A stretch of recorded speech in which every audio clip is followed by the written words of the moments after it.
Not long ago, a woman reached out to tell her story. It's a really heavy story. I call her Mary. She said that as a little girl, she would watch her parents fight all the time. Their marriage was a mess, and they never really did much to fix or heal it. And so the dysfunction continued on for years. Fast forward to high school, Mary's mom came to her and she said, "I want to divorce your dad." Mary really didn't know what to say to that, so she said, "I just want the fighting to stop."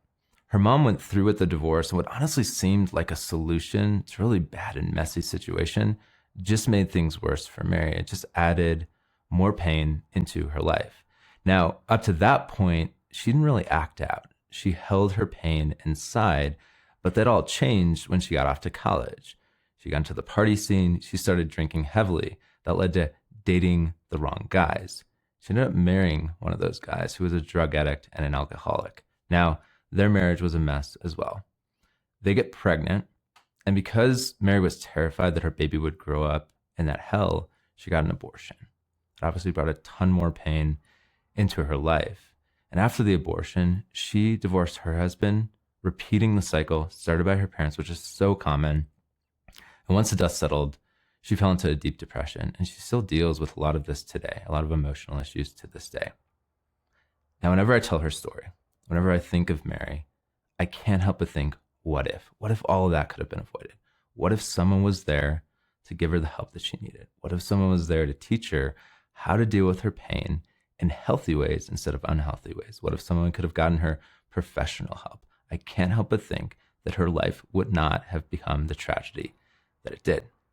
Now, I wish I could tell you that Mary's story is rare, that rarely happens. But the truth is, according to the US Census, that each year, over 1 million American children go through their parents' divorce. By the way, they define child as anyone 17 and younger.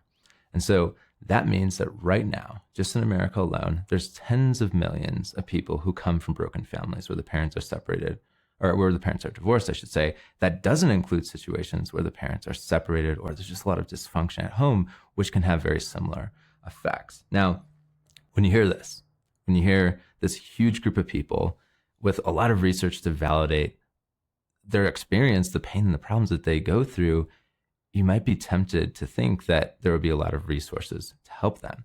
But that's actually not true. In fact, this group of people have been hugely neglected. In fact, I would say that perhaps this is one of the most overlooked traumas of our day and age, that coming from a divorced family, coming from a broken family. And so the sad thing is, I think part of the reason for that is because a lot of us who want to help might not feel equipped. We might not know what to say and what to do in those situations. And so we feel kind of powerless, helpless, and perhaps even frustrated, and it shouldn't be that way.